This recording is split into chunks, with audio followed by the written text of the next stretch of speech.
Bom,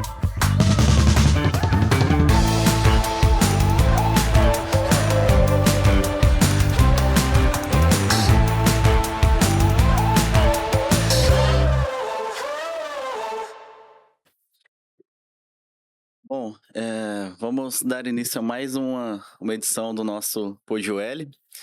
E hoje a gente tem um convidado especial aqui, o Fernando Micali, da Cetáceo. E estamos aqui eu, Ivan, né, analista de inovação, o Lucas, analista de inovação também, e o Fernando, que é o CEO e cofundador da Cetáceo. Falar um pouquinho do currículo dele aqui para apresentar para vocês. Doutor em engenharia pela USP, nas áreas de métodos numéricos e software, e mais de 30 anos de experiência na área de educação, né? Então, Fernando, seja muito bem-vindo aí no nosso bate-papo. Obrigado pelo convite. E, para começar, a gente poderia falar um pouquinho sobre a IA, que é o nosso tema do Inova Week, né? Então, se popularizou muito com o ChatGPT, né? Tá aí no nosso dia a dia em alta. Mas como que você enxerga o uso da IA no nosso dia a dia, né? A gente sabe que tá mais no nosso dia a dia do que a gente imagina. E como que você enxerga essa utilização da IA no nosso cotidiano? Legal, Ivan. Olha, recentemente, porque a IA não é algo novo, né? A IA, a gente tem décadas e décadas que a IA tem sido estudada, tem se difundido. Ela se popularizou agora com o ChatGPT, porque é de fácil acesso, fácil de entendimento de como usar. Você interage com linguagem natural, então ficou muito mais popularizada agora. Mas, veja, você falou ChatGPT, eu lembrei de um exemplo recente. Eu publiquei um artigo no LinkedIn em que entrevistei um dos grandes especialistas em IA aplicada à educação, que é a área que a gente tem atuado mais fortemente com a Cetáceo.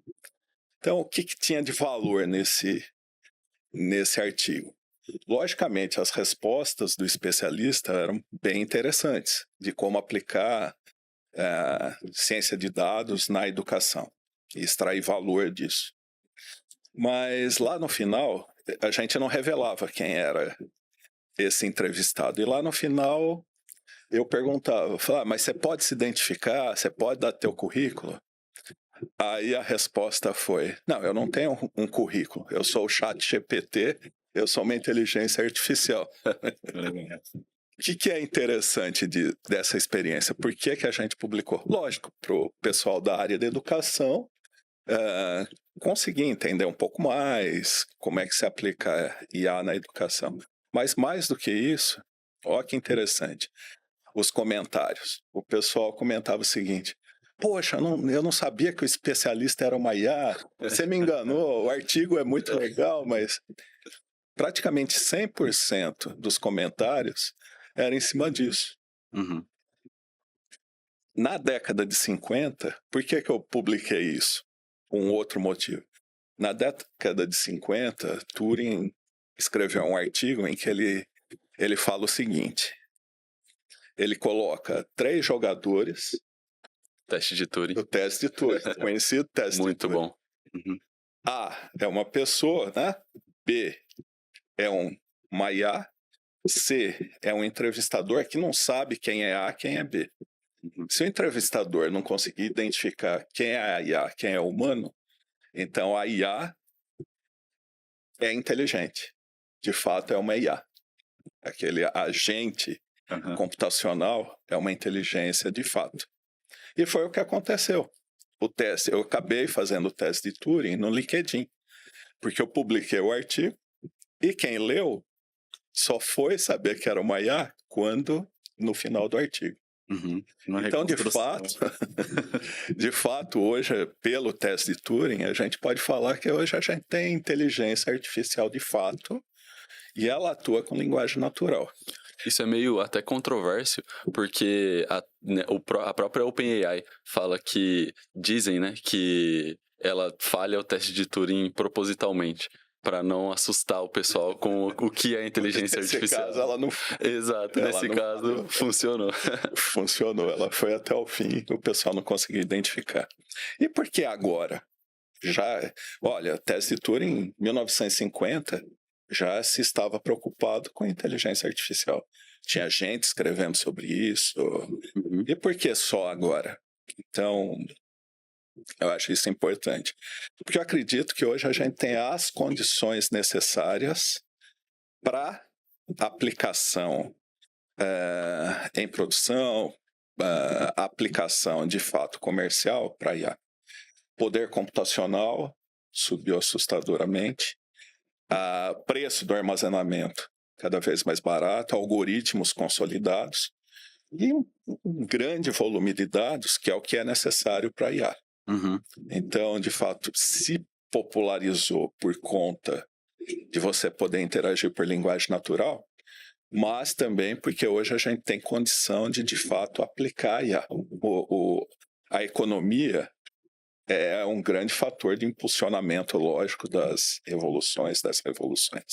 Uhum. Então, hoje tem grande volume de dinheiro injetado nisso, porque hoje é viável aplicar IA.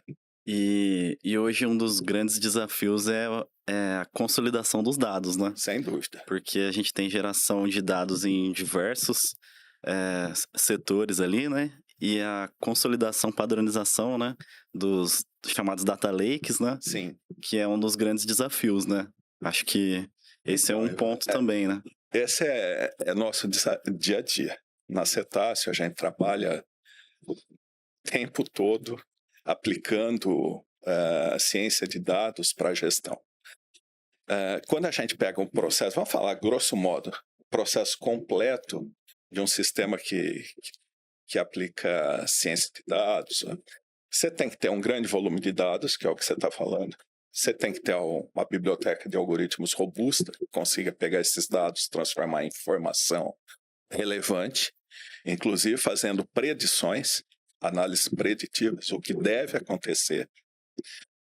E você tem um outro desafio, que é o que a gente chama de análise prescritiva. Então, o algoritmo, a princípio, faz o diagnóstico. Olha, com esse conjunto de dados, o diagnóstico, a situação da tua empresa é essa. Uhum. O preditivo. E você mantendo essas práticas, o que vai acontecer é isso. Mas o passo seguinte é a prescrição. Quando você faz um exame de raio-x, você tem um diagnóstico e o médico prescreve um remédio. Então, a cultura ainda das empresas, eu percebo que não está muito preparada para pegar um diagnóstico e saber qual é o remédio para aquele problema que foi diagnosticado. Então, você está falando do desafio de dados, é verdade. A grande maioria das empresas coleta dados de diferentes sistemas. Na usina é assim, na área de educação é assim, na área farmacêutica é assim. Você tem um sistema de gestão, você tem um sistema contábil, você tem o RH, você tem a produção, o sistema de produção lá na usina. Na área de educação, você tem o ambiente virtual de aprendizagem. Então, a gente não consegue fugir disso. Você tem diferentes sistemas e, no final, você tem que limpar esses dados, ver o que interessa de fato, sanear. Você tem que integrar e tem que enriquecer esses dados para que eles gerem informação.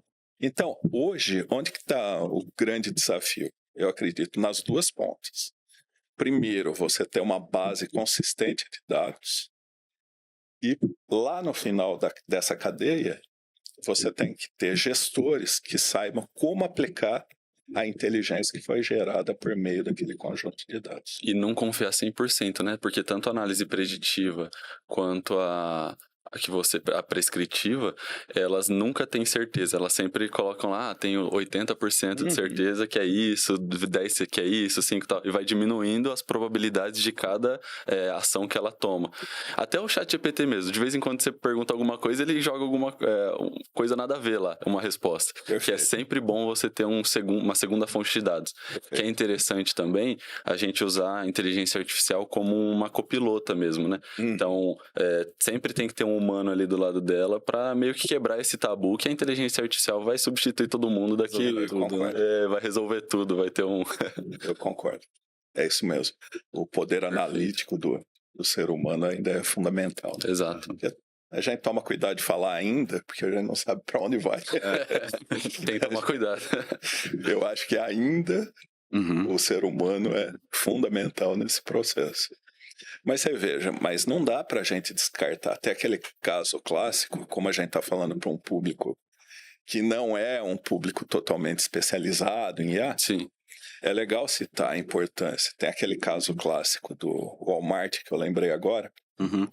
que aumentou 30% da venda de fralda e cerveja. Uma do lado da outra. Faz 30 anos que isso aconteceu, esse case aí. Lá atrás o pessoal já estava Por quê? Colocar, olhando, teve uma pessoal do Walmart de ciência de dados, por meio de mineração de dados, percebeu olhando o carrinho de compra, que quem ia comprar fralda também comprava cerveja. Então tinha essa ligação de fralda com cerveja que parece um negócio maluco, os pais. Então o que eles fizeram? Puseram um do lado do outro para inspirar o cara que for comprar fralda, comprar cerveja, o contrário também, para não deixar esquecer. E aumentou em 30%. E a gente conversou com o pessoal no outro episódio ali, que até a disposição dos produtos na prateleira é trabalhado para induzir o consumidor. Perfeito. É isso aí. Os produtos que ficam mais embaixo, produtos que ficam mais ou menos na visão natural, e os que ficam mais em cima, com linha premium, etc. O que você mais quer vender, que tem menor margem, tá ali na horário natural. que sai mais venda do produto. Teve um case também que existiam lojas nos Estados Unidos que mudavam a etiqueta de preço conforme a hora do dia. Então, por exemplo, uma fralda ou alguma coisa, igual a gente estava conversando, podia aumentar ou diminuir o preço de acordo com o momento que o horário que a consumidora entrasse, para poder vender mais ou apertar um pouco mais a margem. Legal. E tudo isso analisado via IA. Sim. Então é muito legal. Uma coisa muito. O que chama a atenção é que faz 30 anos, né? Sim. Exatamente. Tem algumas pessoas que falam que isso nunca ocorreu, que isso daí foi criado mas a gente acredita totalmente possível, totalmente viável, não tem desafio técnico nenhum em fazer isso, né? Sim, é que agora com o poder computacional e com os algoritmos, agora a gente tem mais casos, né? Vai facilitando a transformação de dado em informação, né? Em conhecimento. E, Fernando, falando um pouquinho da Cetáceo, então vocês têm uma solução de IA ali voltada para as instituições de ensino, né? É isso mesmo. É assim, até tá aqui, né? O nome cetáceo e é um golfinho. Cetáceo é uma ordem de animais que inclui baleia, golfinho, boto, né? Esses animais têm em comum um sonar. Sonar é aquele mecanismo que ele manda,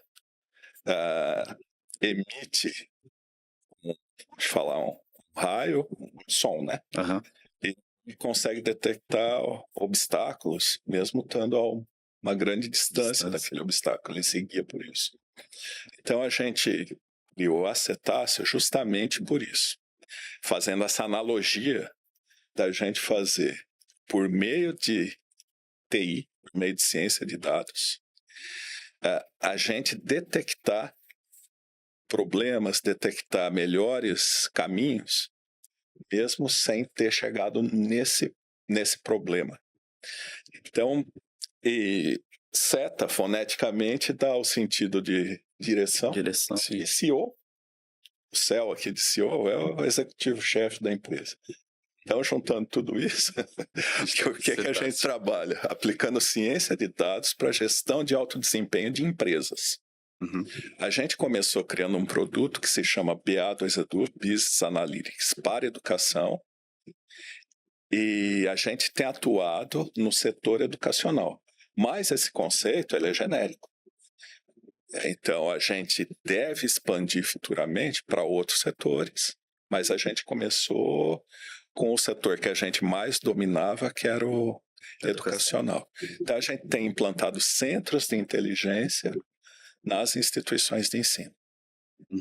É isso que a gente vem fazendo. E qual que é o conceito ali do centro de inteligência, né? Legal. Legal. É o termo que apareceu pela primeira vez agora, né? Sim. Então, um centro de inteligência é um conceito que a gente criou. Ele está alicerçado em 4 pilares. Primeiro, boas práticas de gestão. Então, a gente catalogou, sistematizou as boas práticas do setor educacional. Esse é o primeiro pilar, que é muito ligado ao ser humano. Boas práticas. Um segundo pilar é uma plataforma de software. Então, a gente não tem um Power BI, não tem um Tableau, não tem um sistema de BI, a gente criou o nosso. E por que a gente criou o nosso? A gente está reinventando a roda? Não. A gente percebeu que toda iniciativa que as empresas têm de implantação de BI esbarra na adoção. O gestor não gosta daquilo que ele está vendo. O gestor não quer ouvir falar de TI, ele quer falar de negócio. Ele quer resolver problemas reais do mundo dele. Então, o BA2Edu, ele fala a linguagem do gestor. Ele não vai falar um cubo de decisão. Não, ele vai falar, olha, a melhor estratégia para tal momento é essa aqui. Ele fala a linguagem do gestor. Um terceiro pilar é o pilar de dados. A gente tem conectores prontos para os principais sistemas da área de educação. Então, a gente comentou lá no começo que um grande desafio são os dados, né? Sim. Então, a gente começa o projeto, a gente já consegue conectar com os sistemas que estão... Porque a gente mapeou todos os sistemas da área educacional e criou o conector. Então, começou o projeto, a gente já conecta e começa a extrair informação dos sistemas. E a área educacional, ela é extremamente regulada. Isso é, as instituições de ensino têm como obrigação fornecer seus dados, suas informações para o MEC, para o Ministério. Facilita um pouco a coleta dessas informações, né? Então, além dos dados transacionais, ou seja, os dados que estão na operação do dia a dia da instituição, a gente conhece os dados de todas as instituições de ensino. Ah, quanto faturou, quantos alunos tem, qual área está indo. Então, a parte de benchmarking também é fantástica, porque a gente consegue transformar o que eles chamam de microdados. São dados que você gasta um baita tempo lá, que está disponível no MEC, mas você tem que gastar um tempo para transformar em informação. Então, resumindo, a gente estava falando boas práticas do setor, um bom software de fácil adoção, bom conjunto de dados e a parte de algoritmos que fazem, usando métodos numéricos, métodos estatísticos e IA, para trabalhar com análise diagnóstica e análise preditiva, fornecendo assim essa informação de valor para o gestor. Isso que é um centro de inteligência, são esses 4 pilares. Você consegue fechar todo o ciclo, né? Com uma boa gestão, um bom software, dados e um algoritmo bem feito, fechou o ciclo da informação em si, da informação útil, né? Lucas, e se você não entregar isso, fica capenga. Entendi. Porque se você só informa e não fala o que fazer com aquela informação, o gestor não vai saber o que fazer. Você fala, mas a área educacional não tem uma boa cultura. Tem uma boa cultura, mas como todas as outras, é um setor, uma indústria em transformação. Então, nem todo gestor está acostumado a trabalhar com dados. Exato. Mesmo na área educacional. E não vai adiantar ser um bom gestor, ter dados e o algoritmo, se não tiver um software que seja adaptativo. Exatamente. Um pilar acaba complementando o outro. Exatamente. Interessante. Esse é um centro de inteligência. Legal. E, Fernando, até conversando com o Henrique, né? Ele passou pra gente uma solução que vocês estão desenvolvendo, que eu achei muito interessante, que é a consulta do BI de vocês ali em linguagem natural, né? É isso mesmo. E aí ele comentou que um exemplo, né? Você vai e faz a pergunta ali como se estivesse com o chat GPT mesmo, por exemplo, né? E aí, internamente lá, o software de vocês busca a informação, transforma numa query SQL lá, busca a informação e retorna em linguagem natural também para o usuário, né? Exato. E tudo isso sem passar dados sensíveis da instituição para IA, né? Exatamente. Tudo isso com conectores ali. Eu achei muito legal. Se você puder explicar um pouquinho mais. Isso, na verdade, a gente tem um setor de inovação dentro da empresa também.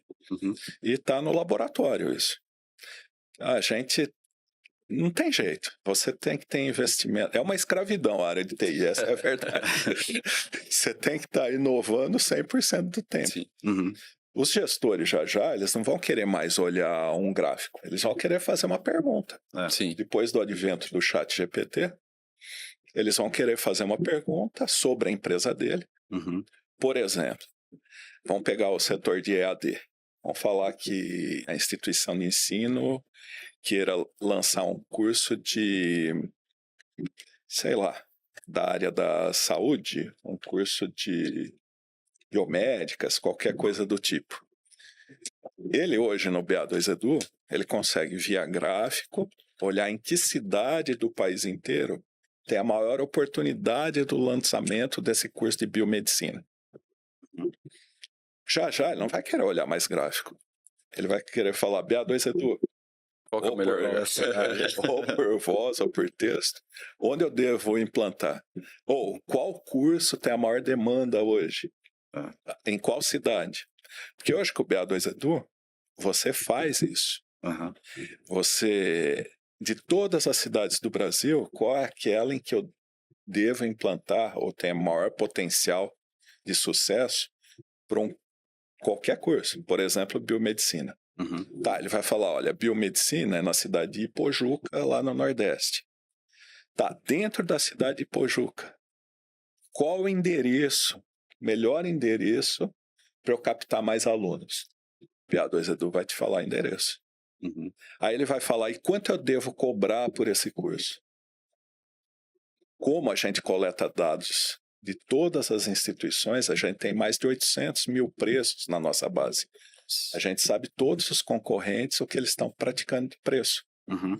Então ele vai falar, olha, em Ipojuca você vai ter como concorrente tal e tal instituição de ensino, eles estão cobrando tal, a média nacional é tanto, a média do estado é tanto. Então a sugestão é você cobrar tanto, como sugestão. Então, olha, a gente só tinha o nome de um curso. A gente já indicou em qual cidade, qual endereço, qual o preço. E aí a gente informa onde ele pode fazer campanha, os melhores locais para ele fazer campanha, para ele captar esses alunos. Uhum. Então esse é um exemplo interessante do que o BA2Edu faz de forma gráfica, de forma... É intuitivo. Mas as pessoas vão querer conversar com o software. Sim. E mudou o jeito da gente fazer pesquisa, né? Porque lá no Google, página indexada, a gente procurava por palavras-chave, né? E agora a Alexa, o chat, aí é mais uma conversa, né? É mais uma Você conversa. faz uma solicitação e recebe a resposta. Natural. Linguagem natural. Exato. Acho que a tendência natural é essa, né? Sem dúvida. Sem dúvida. E você tem alguns exemplos de desafios ali na área institucional que você acha interessante comentar com a gente? Educação. Da educação. O que aconteceu com a educação é que o mercado se tornou extremamente competitivo nos últimos 20, 30 anos. Você vê, a gente tinha, na década até 2000 mais ou menos, tinha 600 instituições de ensino superior. Hoje tem 2.600. Olha o que virou o mercado. Em compensação, cliente em potencial subiu mais ou menos 50%. Então, olha como o setor virou competitivo. O que era um oceano azul, você conseguia fundar uma instituição de ensino, montar uma instituição de ensino, você não tinha problema com quantidade de clientes. Hoje, o grande problema é esse. Está extremamente competitivo. Como está competitivo, está todo mundo procurando ter um diferencial, o seu diferencial competitivo. Qual é meu diferencial? E como que você aumenta o diferencial? Aumentando a inteligência corporativa. Como é que aumenta a inteligência corporativa? Por meio de ciência de dados. Dados. Tudo é dados. Por meio de dados. Então, aquele oceano azul que tinha há 20, 30 anos atrás, não tem mais. Então, as instituições de ensino têm que se profissionalizar e usar a ciência de dados para a tomada de decisão. Tomar decisão quanto mais rápido, melhor, quanto mais precisa, melhor. Perfeito. Aí, um grande problema que tem as instituições de ensino, você captou, é a evasão. O aluno vai embora. Então, você fez um investimento enorme, o custo de aquisição de cliente está cada vez maior, e o tempo de vida daquele teu cliente está cada vez menor. As instituições de ensino, no ano passado, elas tiveram, na área privada do ensino superior, tiveram praticamente 50% de evasão. Ou seja, metade dos alunos que você fez um esforço danado para captar evadiram. O que a gente tem feito? A gente tem atuado de forma preditiva na evasão. Hoje eu acredito que esse seja o carro-chefe do BA2 Edu, predição de evasão. A gente pega todos os dados possíveis, a gente coleta os dados daquele aluno.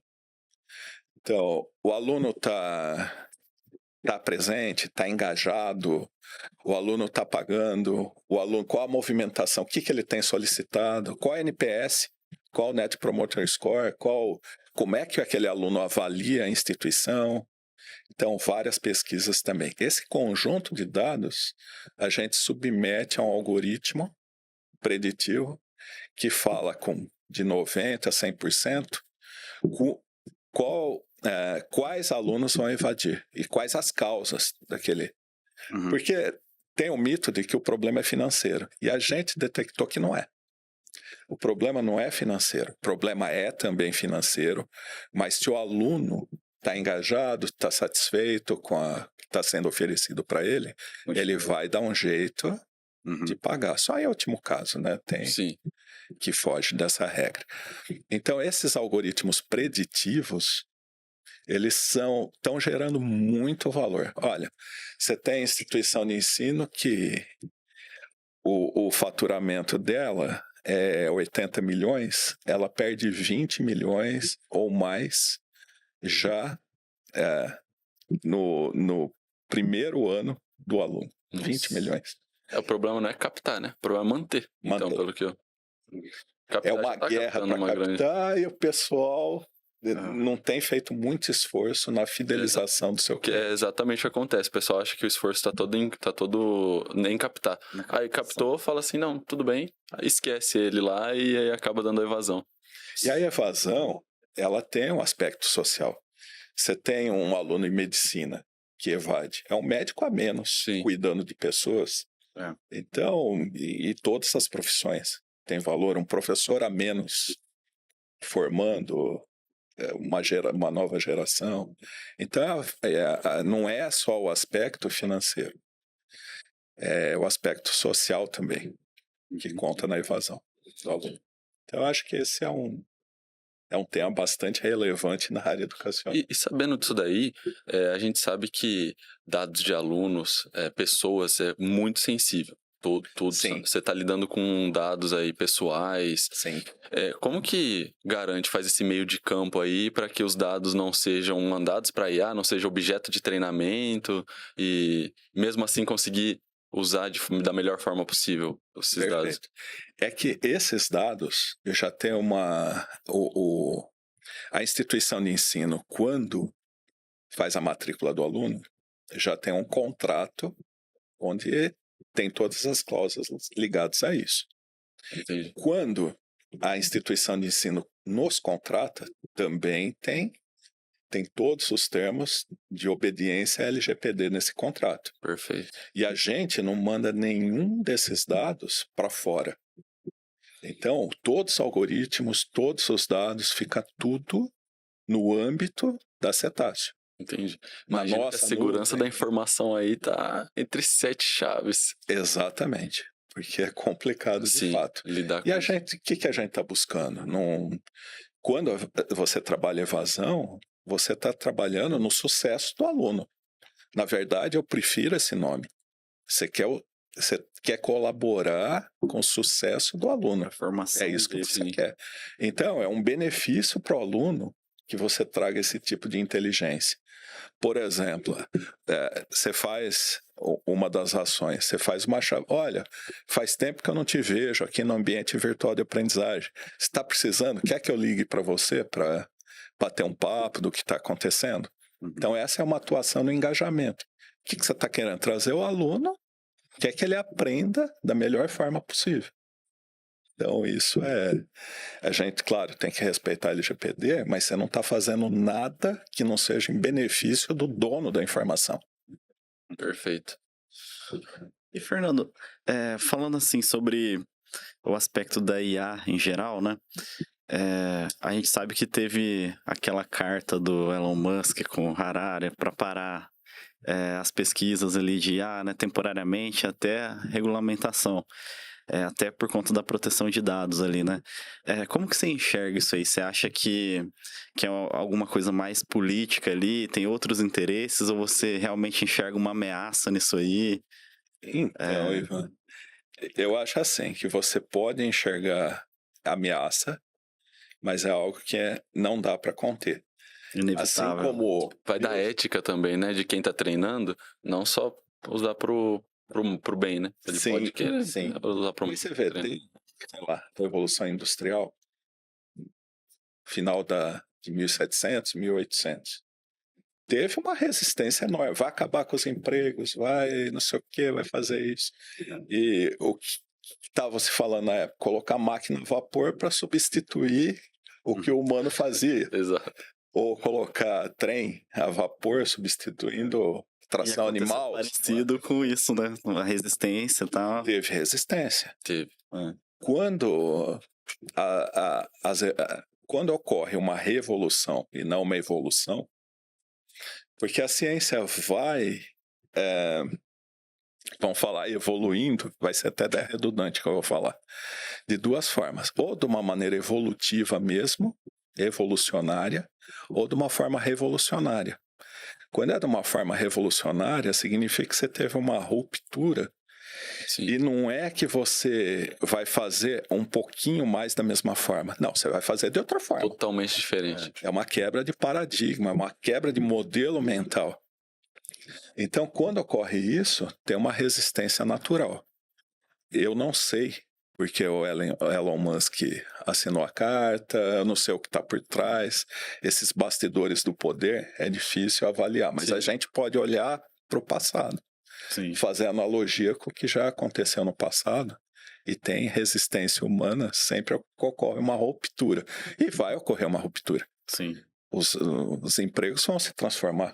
Hoje Sim. você já está vendo cursos de como, do mesmo jeito que tinha como operar a máquina. Engenheiro de prompt.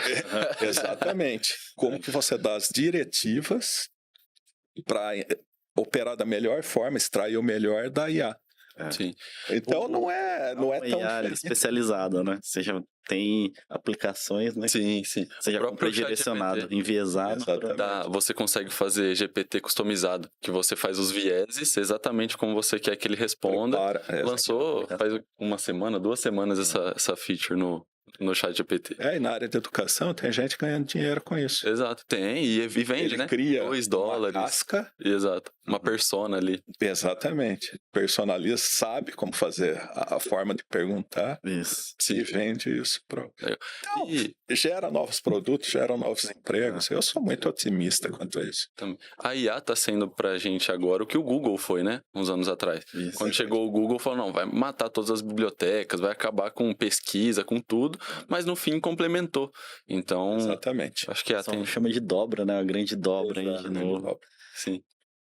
E o pessoal que costuma defender a não utilização, né? Chega a falar em casos extremos assim, né? Que a IA vai aprendendo e daqui a pouco vai ter IA em tudo que a gente utiliza, né? Na geladeira, no celular, no relógio. E como ela vai aprendendo, vai chegar num ponto ali que ela vai entender que o ser humano faz mal pro mundo, né? Então, mas eu acredito que ainda tá um pouco distante disso aí, né? Pelo que a gente tem acompanhado, né? Sem dúvida. Também do treinamento e da ética, né? Depende de quem tá fazendo aquele modelo ali, deixar chegar nesse ponto, chegar nessa conclusão. E voltando pro universo institucional ali agora, né, da educação, quais os desafios que você enxerga nesse universo junto com a IA, né? Você comentou alguns cases ali da evasão, né? Sim, sim. Ó, na área de... Eu acho que eu vou mudar um pouquinho da área de gestão para a área didático-pedagógico mesmo, Aham, na área de gestão, senão eu daria mais exemplos da área de gestão. aham. Tem uma tendência na área de educação, também não é nova, que chama adaptive learning, ou personalização da educação. Isso é, cada ser humano ele aprende de uma forma. Uhum. Então, um é sinestésico. O que significa isso? Precisa estar em ação. Por exemplo, faz um teatro sobre o tema que o cara vai adorar. Sim. Outro é mais introspectivo. Outro é mais visual, outro precisa escrever. Né? Exatamente. Então, esse é um aspecto. Outro aspecto importante é toda a base que você vem carregando até chegar, por exemplo, vamos pegar a universidade, numa universidade. Uhum. Qual que é a ideia dessa adaptive learning ou personalização? É você ter uma trilha de aprendizagem para cada aluno, respeitando toda a fundamentação que ele teve e respeitando também a forma de aprender. Então, essa trilha de aprendizagem, a próprio algoritmo, a própria IA, vai oferecer objetos de aprendizagem que consigam fazer com que ele supere possíveis lacunas Verdades. e oferece material, objeto de aprendizagem, ou material didático, respeitando a melhor forma de aprendizagem também desse aluno. Que legal. É algo que a gente vem chamando de uma escola para cada um. Sim. Quer dizer, financeiramente, não dá para uma instituição de ensino falar, olha, eu vou ter professor dedicado para você, né, um conjunto de professores só para você. Não dá. Mas dá para personalizar a educação usando os mecanismos de ciência de dados. Então, eu acho que essa é uma escola para cada um. Eu acho que é o grande desafio agora da área de ensino. E você acha que esse modelo futuramente vem para substituir o que a gente tem de tradicional hoje nas instituições assim? Porque, é claro, uma coisa nova, né? Vai chegar ali para um público mais restrito, mas você enxerga que porque tem muitos debates ali, discussões sobre a grade educacional, né? Que a gente tem hoje em dia. Ah, deveria ter matemática financeira no colégio, algumas coisas que a gente utiliza mais e coisas que a gente aprende para passar no vestibular, né? Aí você imagina que num futuro a gente vai ter isso nas escolas mesmo, tipo, alguma coisa mais personalizada para o aluno, para a forma que ele consegue entender melhor. Isso é um ponto delicado que você colocou, porque a instituição de ensino ela é muito fechada nos seus muros. Uhum. Então, ela ouve pouco a comunidade, principalmente no Brasil. Então, qual o perfil do profissional que você quer formar, seja ele colégio, seja ele ensino superior, é a primeira coisa que a instituição de ensino deve se perguntar. Qual é o perfil? Tá. Dado esse perfil, ouvir os profissionais, o que fizeram com que esse profissional tivesse sucesso. Uhum. E é muito interessante que você vai ver que os grandes profissionais, eles não vão falar que o sucesso deles é porque eles sabem fazer derivada, integral tripla. Sim. Então, hoje, quando a gente fala de competência do ser humano, você tem que falar conhecimento, habilidade e atitude. Então, o que você citou é conhecimento. Ah, o cara tem que ter matemática financeira, tem que saber. Beleza, eu acredito que sim. Mas mais do que isso, ele tem que ter habilidades e atitudes. Sim. E a instituição de ensino normalmente está preocupada com conteúdo, está preocupada com conhecimento. Uhum. Pouca instituição de ensino, quando você olha uma matriz curricular, conteúdo programático, poucas delas falam, bom, eu quero que quero desenvolver, né? Qual habilidade, qual atitude eu quero desenvolver? Eu quero que esse aluno saia com autonomia do saber, isso é, que ele saia do meu curso sabendo estudar sozinho e aprender, como exemplo. Então seria um leque, né? A instituição de ensino abriu o leque com vários assuntos voltados para aquela área, para deixar o estudante, né? Te ensinar a aprender. Exato. Né? Para ele chegar e falar, bom, eu gostei disso, agora eu vou ir para aquele caminho. E formalmente ajudando o aluno a avançar em habilidades e atitudes, não só em conhecimento. Perfeito. E é mais uma quebra de paradigma, né? Sem dúvida. Que a gente vê, por exemplo, a Maple Bear, que é aquela escola que de ensina origem canadense. isso. E ela ensina parte do dia em português e parte do dia só em inglês, as Sim. matérias do dia a dia.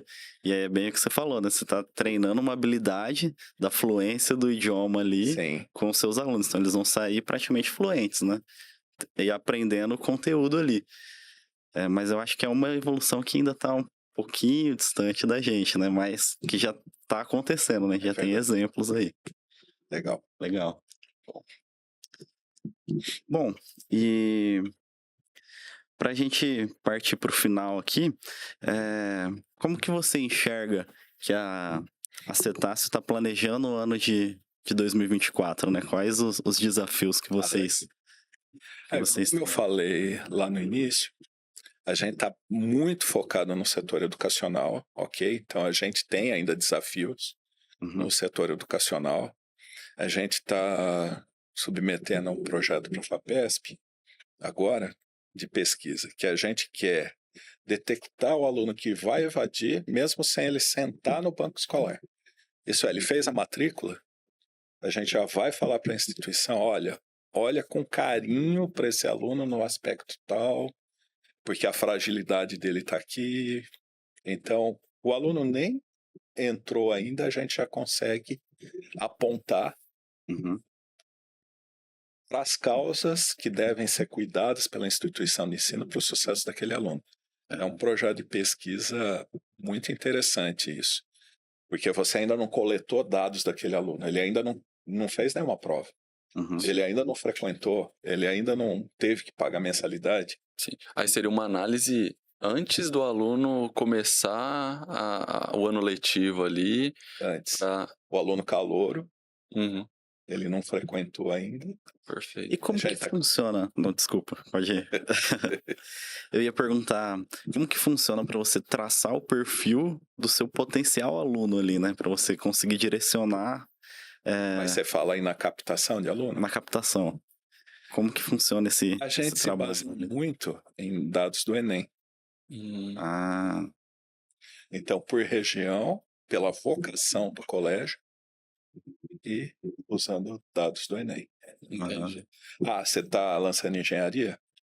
Você pode olhar naquele entorno quais são as escolas fortes em exatas, grosso modo, né? Não é só isso. aham. Mas para simplificar o pessoal entender, essa é uma forma da gente usar dados públicos, colocando inteligência nesses dados públicos.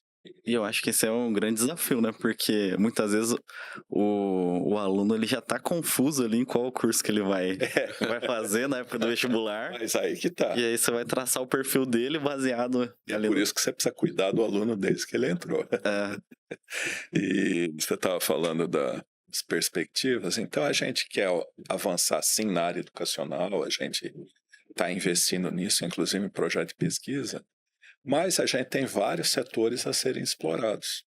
Então a gente está procurando parceria com pessoas ou empresas que entendam bem de um negócio, para a gente criar um produto que seja o centro de inteligência. Vamos falar, já que a gente está falando de usina, uhum, centro de inteligência das usinas. uhum, Então, um centro de inteligência que a gente consiga vender para as usinas, ou para a área farmacêutica, para a área hospitalar, porque esse conceito de centro de inteligência a gente não acha. A gente acha BIs genéricos, pessoas vendendo BI, ou Business Analytics. Sim. uhum, Agora, com as boas práticas embarcadas, a gente não acha isso. uhum. Entendi. Que aí seria a transformação do dado ali em informação, né? Em conhecimento. Em conhecimento e em processo de negócio também. Aham. E vocês enxergam que esse modelo é aplicável a qualquer segmento, assim, qualquer setor? Segmento. É um conceito genérico. Boas práticas, uma boa ferramenta que fale a linguagem do gestor, Aham. dados integrados, saneados, enriquecidos e uma boa biblioteca de algoritmos. As pessoas podem fazer isso em casa, internamente? Podem. mas costuma ficar muito mais caro do que você adquirir com quem já tem experiência. E muito mais trabalhoso também, né? Muito mais trabalhoso. Um baita de um tempo ali de desenvolvimento, teste, validação, até você chegar num resultado conclusivo, né? Alguma coisa útil, de Sem fato. dúvida.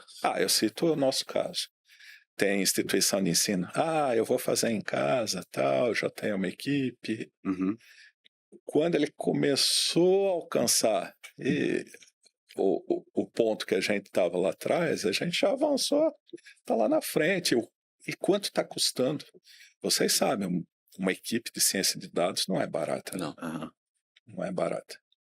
Então, A gente estava vendo até um podcast com o pessoal do iFood e você falou do profissional de ciência de dados, né? Sim. Eles comentaram lá que eles fizeram um mapeamento, né?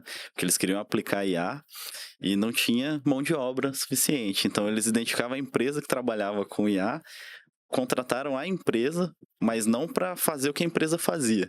Só pelos profissionais que estavam lá, Entendi. atuando lá, para trazer para o time do iFood. Então tinha o pessoal que fazia o mapeamento lá dos mapas, né, geolocalizados para o Google, até prestavam serviço para o Google. E aí o pessoal da iFood foi lá e contratou, comprou a empresa, mas não pelos mapas, pelo conhecimento dos pelos profissionais. profissionais. Eles trouxeram para o time 20, 30 pessoas lá. E aí começou a utilizar IA no iFood. legal. Genial. Tu não sabe O iFood usa naquele de estimar o tempo de entrega, né? Quando tá embaixo tem um rainho lá, até 15 minutos de entrega, aquilo lá eles explicaram lá, cara, sensacional. Legal. Perfeito. E, Fernando, não sei como que é a relação, assim, com os clientes de vocês, né? Mas se vocês chegam a comentar que a solução de vocês envolve IA, se tem resistência deles por ser IA, né? E não ser um RP, assim, tradicional, tem isso daí ou não? Eles aceitam super bem? Aceitam super bem. E tá todo mundo procurando isso. Aham. É o que eu te falei. Instituição de ensino, ou ela profissionaliza, ou ela sucumbe, ou ela é comprada por uma maior. Não tem alternativa. E trabalhar, você vem falando IA está correto, mas a gente pode falar, ou eles trabalham com uma gestão baseada em dados, baseada em informação, ou vai ficar para trás essa instituição de ensino que não está fazendo isso. Então, as instituições de ensino já enxergaram que não é só um diferencial competitivo, é uma sobrevivência. Ou você aplicar uma gestão data drive, uma gestão baseada em dados. Então não tem resistência nenhuma, não. Pelo contrário, é desejável. Por isso a gente não passa. É capaz do contrário. A gente está explicando que é um centro de inteligência, mas tem IA. Hoje todo mundo quer. Entendi, já quer. Então não tem resistência. Eu fiz essa pergunta porque a gente conversou com o pessoal que desenvolveu uma solução para o varejo, né? Então, aí já era outra mentalidade, né? Então, a alternativa dele era falar assim, eu resolvo o seu problema. Seu problema tal, eu vou resolver. Como ele vai resolver, não importa. Ele tá aplicando IA. Que eu resolvi. E era justamente o que o empresário lá queria, né? Tinha o comércio dele ali, queria resolver o problema. Então ele utilizava essa solução, né? Mas nas instituições de ensino a gente já tem outra cabeça, né? O pessoal já tá... Acho que o pessoal já consegue ver um ganho ali no uso da IA, diferente do varejo, né? Que no varejo, tendência, né? Eles conseguem tendenciar mais, conseguem entender que aquilo ali é o futuro, né? E que nosso interlocutor, nosso chave, é o reitor, é o dono da instituição, é uma pessoa que tem mestrado, tem doutorado, uma pessoa acadêmica. Tá por dentro ali do que tá acontecendo. Do que tá acontecendo. Sabe que não é de hoje que tá... Sabe que é de hoje. Exato. É isso mesmo. Legal. Perfeito. Bom, Lucas, você tem alguma consideração, alguma pergunta que você quer? Agradecer, Fernando, pelo papo, muito produtivo e inteligentíssimo papo, foi bem legal. Obrigado aí. Fernando, se quiser fazer alguma consideração, alguma coisa que a gente não comentou. A você, a usina Lins, foi muito legal. Passou muito rápido, né? Sim. Eu acho que a gente tinha planejado, a meia hora que tinha planejado, a gente já... E agradecer, sucesso para vocês, usando inovação, tecnologia, e a gente se coloca à disposição para outros bate-papos ou para outras interações. Legal. Legal. Muito Bom, obrigado mesmo. Queria agradecer o Fernando também, né? Dizer que sou um grande fã, né? Como profissional e como pessoa. Que é isso, mano. E dizer que a gente está à disposição aí e falar para o pessoal que está assistindo a gente que se essa conversa, esse bate-papo trouxe algum insight para você, alguma ideia, né? A gente tem o nosso programa de ideias, né? Que é o InovoL. E vocês fiquem à vontade para participar, enviar sua sugestão, sua ideia, sua melhoria, que a gente tem o fluxo lá que é direcionado para o gestor que vai tomar a decisão. E participem, né? Muito obrigado a todos. Valeu. boa.